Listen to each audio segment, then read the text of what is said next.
आज की सरकार, ये जानने के लिए पहले ये जानना होगा कि दिल्ली के दिल में क्या है, और यही जानने के लिए हम मौजूद हैं दिल्ली के दिल यानी कि कनॉट प्लेस में।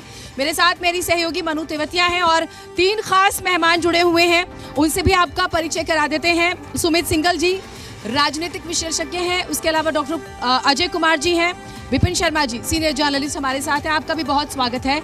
बहुत महत्वपूर्ण ये रहने वाला है कि इस बार दिल्ली के दिल में क्या है इसे समझा जाए। और मैं सुमित जी आप ही से शुरुआत कर देती हूँ। हम बीच बीच में ग्राफिक्स और डाटास भी रख रहे हैं, कहाँ किस बूथ पे कैसी वोटिंग हो रही है, लेकिन सर क्या आपको लगता है कि जो माहौल बना, जिस तरह से प्रचार प्रसार हुआ, बीजेपी का चौका लग पाएगा या दिल्ली में डबल इंजन जैसा कुछ आप देख पा रहे हैं, या फिर कांग्रेस का वनवास खत्म हो जाएगा? देखिए, सबसे बड़ी बात यह है कि दिल्ली का जो चुनाव है ये कांग्रेस के लिए बहुत बड़ा चैलेंज है, और इस चैलेंज को देखते हुए कांग्रेस ने कोई एफर्ट नहीं की है। तो ये तो मैं कह सकता हूं कि कांग्रेस की कमज़ोरी बीजेपी और आम आदमी पार्टी को फ़ायदा देगी।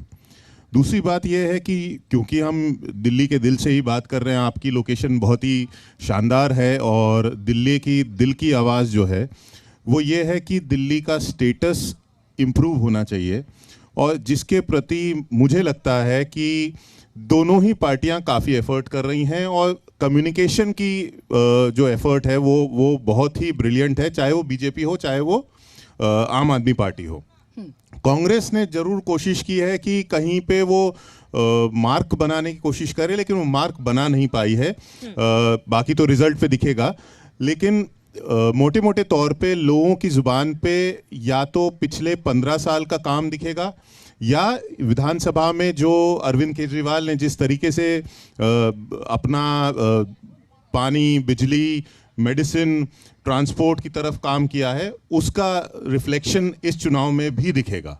जी, विपिन शर्मा भी हमारे साथ हैं, सीनियर जर्नलिस्ट हैं। सर, आपसे मेरा ये सवाल रहेगा कि इस चुनाव को, नगर निगम का चुनाव है, लेकिन आप सबने देखा कि इसको ऐसे लड़ा गया है जैसे कोई विधानसभा का चुनाव हो या प्रधानमंत्री तक का चुनाव हो।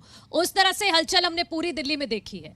लेकिन जो जमीनी मुद्दा होता है, एक लोकल चेहरा होता है। मैं आपको एक एग्जाम्पल देती हूँ। मेरे बहुत सारे परिचित हैं जो दिल्ली में रहते हैं।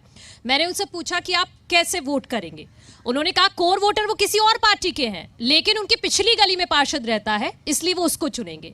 कोशिश सारी पार्टियों की तरफ से की गई है कि इसको एक चेहरे पर लड़ा जाए, केजरीवाल का चेहरा, उधर प्रधानमंत्री जी का चेहरा, लेकिन जो लोकल चेहरा है वो कितना महत्वपूर्ण? आपका सवाल बहुत अहमियत रखता है, और इसमें कोई दो राय नहीं है यहाँ पर, क्योंकि ये एमसीडी के जो चुनाव है, पहली बात तो ये सबकी साख दाव पे लगी हुई है, और ऐसा प्रतीत होता है जैसे लोकसभा के चुनाव हैं, क्योंकि यहाँ पर अगर भाजपा की बात करिए उनके लिए बड़ा प्रेस्टीज बैटल है, क्योंकि बड़ा वाला चुनाव है 2024 का फाइनल मैच।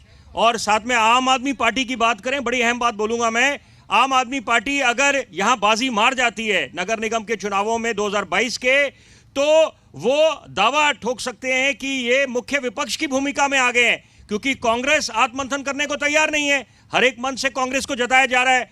वो दौर कितना स्वर्णिम दौर था। मैं दिल्ली वासी हूं और बड़ा फक्र महसूस करता हूं, 1998 से लेकर 2013 का दौर जो दिल्ली राजधानी ने देखा था, वो स्वर्णिम दौर था, जब मुख्यमंत्री शीला दीक्षित होती थी। बतौर पत्रकार जब मैं विधानसभा जाया करता था, जहां पर नजर जाती थी वहां पर कांग्रेस के विधायक बैठे दिखाई देते थे, और आज वो सूरत हाल है। 2 विधानसभा के चुनाव हुए हैं, कांग्रेस अपना खाता नहीं खोल पाई है। तो अपने आप समझ सकते हैं स्थिति कितनी गंभीर है। यहां पर भले ही कांग्रेस भी मैदान में है, त्रिकोणीय मुकाबला बोला जा रहा है इसको, लेकिन कांटे की टक्कर जो है भाजपा की और आम आदमी पार्टी की है, और यहां पर सबकी अपेक्षा है। हम लोग अमूमन बात करते हैं, बड़ी एक और मैं बात जोड़ूंगा, अमूमन बात करते हैं डबल इंजन सरकार की। हम लोग बात करते हैं ट्रिपल इंजन की।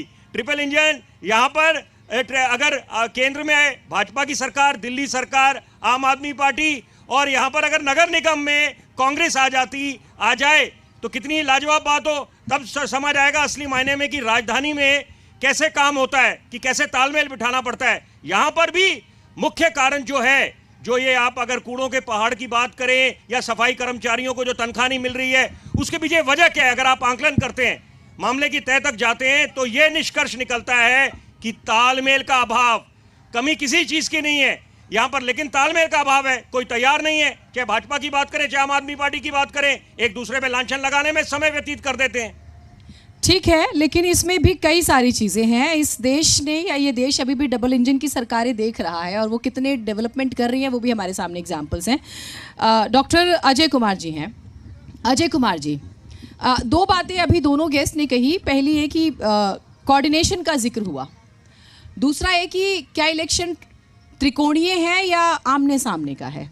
ये मैं इसलिए आपसे पूछ रही हूँ सर, ये हुआ कि कांग्रेस कहीं कहीं पर है और कांग्रेस के ना लड़ने से किसे फ़ायदा किसे नुकसान। जो मेरा मूल सवाल होगा, अगर आपने पूरी एक्सरसाइज इस 10-15 दिनों में देखी होगी और ख़ास तौर से लास्ट के 5 से 6 दिनों में, इसे शायद ही कोई नज़रअंदाज करे कि चुनाव तो आमने सामने का ही है। ये बात मान लीजिए। नहीं, मैं बिल्कुल आपकी इस टिप्पणी से सहमत हूं कि चुनाव आमने सामने का है।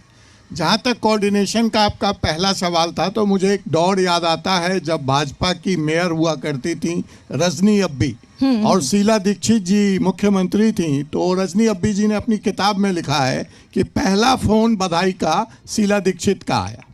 तो वो दौर था, वो कार्यशैली थी, और जैसा शर्मा जी चर्चा कर रहे थे कि वो दिल्ली का स्वर्णिम दौर था। चुनाव कोई जीतेगा कोई हारेगा, कांग्रेस कहीं फाइट में नहीं है, लेकिन मैं दिल्ली को अंधकार की तरफ आगे बढ़ते हुए देख रहा हूं, चाहे परिणाम कुछ भी हो। आज दिल्ली क्या है, 1.25 करोड़ की जनता एमसीडी से डायरेक्ट जुड़ी हुई है, जो उस पर निर्भर है। वह जनता इस सोच से गायब है। तीनों राजनीतिक पार्टियों के संकल्प पत्र या मैनिफेस्टो को देखा जाए तो कूड़े के पहाड़ को सॉल्व करने की समस्या है। मतलब विश्व की सबसे बड़ी पॉल्यूटेड सिटी दिल्ली, विश्व में महिलाओं के लिए सबसे असुरक्षित सीट जगह दिल्ली, और चुनाव राष्ट्रीय मुद्दों पे लड़ा जा रहा है, राष्ट्रीय चेहरा है। देखिए वो दौर याद कीजिए शर्मा जी, जब यहाँ मुख्यमंत्री होते थे, चाहे भाजपा, और मैं कांग्रेस की बात नहीं कर रहा हूँ, मदन लाल खुराना, साहेब सिंह वर्मा, शीला दीक्षित, इनकी कोई राष्ट्रीय महत्वाकांक्षा नहीं थी। ये लोग दिल्ली की राजनीति करते थे और दिल्ली तक